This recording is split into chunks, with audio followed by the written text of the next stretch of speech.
3 दिसंबर 2024 श्री हरमंदिर साहिब अमृतसर, वक्त सुबह के 9 बजे। शिरोमणि अकाली दल के नेता और पंजाब के पूर्वी डिप्टी सीएम सुखबीर सिंह बादल इन दिनों हरमंदिर साहिब के गेट पर अपनी धार्मिक सजा भुगत रहे हैं। ये सजा उन्हें सिखों की सर्वोच्च संस्था अकाल तख्त की ओर से दी गई है। उन पर राम रहीम को रियायत देकर धर्म के विरुद्ध काम करने का इल्जाम है। सजा के तौर पर वो हरमंदिर साहिब के गेट पर नीले रंग के लिबास में बर्छा लिए बैठे हुए हैं। उनके इर्द गिर्द सादे लिबास में पुलिस वाले और कुछ उनके चाहने वाले भी मौजूद हैं। कायदे से तो उन्हें खड़े होना चाहिए, लेकिन एक पैर टूटा होने की वजह से वो प्लास्टर लगाए व्हील चेयर पर बैठे हुए हैं। उनके गले में तख्ती लटक रही है जिस पर लिखा है, किसी से बैर न रखने वाले हैं हमारे गुरु पुरख, हम अपराधी हैं और आप बख्शने वाले हैं, हम आपके पास आकर निर्मल हो जाते हैं। बता दें, सजा का पहला दिन यूं ही गुजर जाता है। सुखबीर सेवादार के तौर पर पहले सुरक्षा कर्मी का रोल निभाते हैं और फिर गुरु की रसोई में जाकर श्रद्धालुओं के जूठे बर्तन साफ करते हैं। सजा के दूसरे दिन बादल सुबह 9 बजे गुरुद्वारे के गेट पर तैनात हो जाते हैं। ठीक एक रोज पहले की तरह 4 दिसंबर को भी उनके इर्द गिर्द सादे लिबास में पुलिस वाले तैनात हैं, जबकि कुछ श्रद्धालु और सुखबीर के चाहने वाले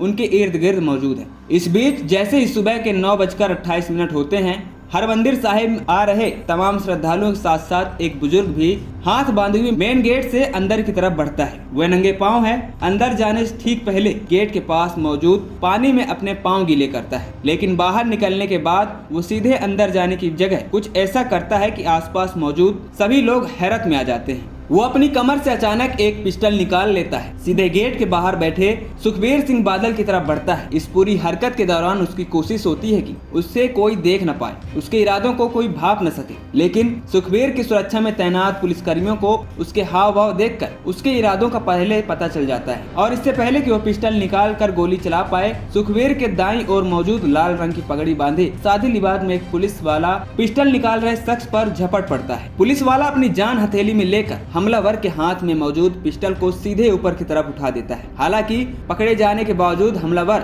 आसानी से हथियार नहीं डालता, बल्कि इसी छीना झपटी में उसके हाथों से गोली भी चल जाती है, जो हरमंदिर साहिब के गेट की दीवारों पर जा लगती है। सीसीटीवी के अलावा मोबाइल फोन की क्लिप में हमलावर के पिस्टल से गोली चलने के बाद उठते हुए धुएं को साफ देखा जा रहा है। फायरिंग के बाद गोली का खोल मंदिर के गेट पर मौजूद उस पानी में नजर आता है जिसका इस्तेमाल श्रद्धालु पांव धोने के लिए करते हैं। आखिर क्या वजह रही होगी कि वो शख्स सुखबीर सिंह बादल की जान लेने की कोशिश कर रहा था? बता दें, सुखबीर सिंह बादल चंद फीट के फासले से बाल बाल बच गए और मौत मानो उन्हें छू कर निकल गई। हरमंदिर साहिब के गेट पर जिस जगह फायरिंग हुई वहां बादल के अलावा सैकड़ों श्रद्धालु मौजूद थे और गोली किसी को भी लग सकती थी, लेकिन भला हो उस पंजाब पुलिस के जवान को जिन्होंने वक्त रहते इस हमले को नाकाम कर दिया और हमलावर को उसकी 9 mm की पिस्टल के साथ रंगे हाथों दबोच लिया। अब सवाल ये उठता है कि आखिर सुखबीर बादल पर हमला करने वाला शख्स कौन है और सुखबीर की जान लेने की कोशिश की आखिर उसकी क्या वजह रही होगी? पुलिस तफ्तीश में जल्द ही इस बात का खुलासा होता है। हमलावर की पहचान पंजाब के गुरदासपुर जिले के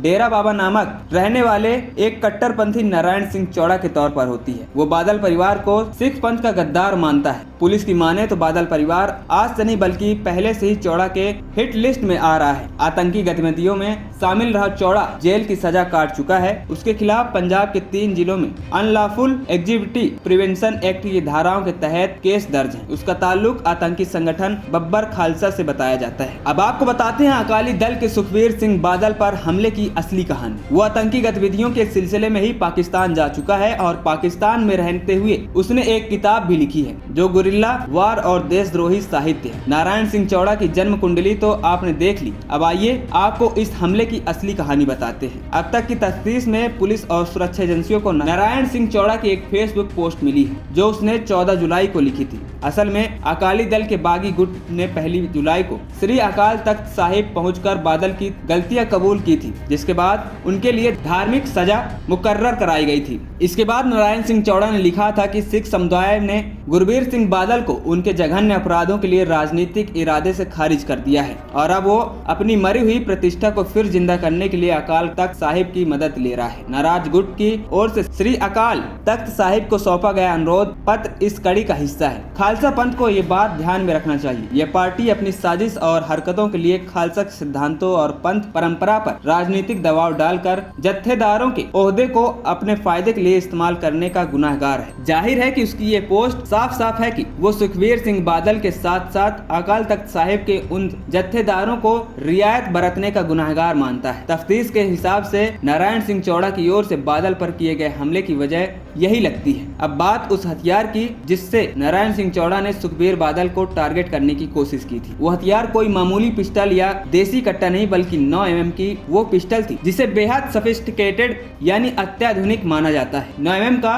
प्रोहिबिटेड बोर का हथियार है। आपको बता दें, आम नागरिकों के लिए इस हथियार का इस्तेमाल करना वर्जित है। ये सिर्फ और सिर्फ फौज, सुरक्षा बलों और फिर पुलिस के पास हो सकता है। ऐसे में एक पूर्व आतंकी के पास 9 mm की पिस्टल का मिलना और उसी पिस्टल से उसका सुखबीर बादल पर गोली चलाना आखिर क्या इशारा करता है? जानकारों की माने तो ये मामला इतना सीधा नहीं जितना नजर आ रहा है। पिस्टल का सोर्स पता लगाने की कोशिश की जा रही है और इस साजिश के सारे तार खुल सकते हैं। फिलहाल यह शंका है कि शायद ये पिस्टल भी नारायण सिंह चौड़ा ने तस्करी के जरिए हासिल की है। आपको बता दें, वैसे भी नारायण सिंह चौड़ा पर पहले से ही हथियारों और ड्रग्स की तस्करी का इल्जाम लगता रहा है। ऐसे में उसके लिए गलत रास्ते से ऐसे हथियार का इंतजाम करना कोई हैरानी की बात नहीं है। फिलहाल देखना है कि क्या इस हमले का कोई विदेशी कनेक्शन भी निकलता है या फिर इसका मास्टरमाइंड कहीं भारत में ही है। नारायण सिंह चौड़ा अकेले इस वारदात के पीछे है या फिर उसके साथ साथ उसके जैसी सोच रखने वाले और भी लोग इस साजिश में शामिल हैं। आपको क्या लगता है? आप अपने विचार हमारे वीडियो के कमेंट सेक्शन में जरूर बताइए। साथ ही चैनल को सब्सक्राइब करना ना भूलें। धन्यवाद।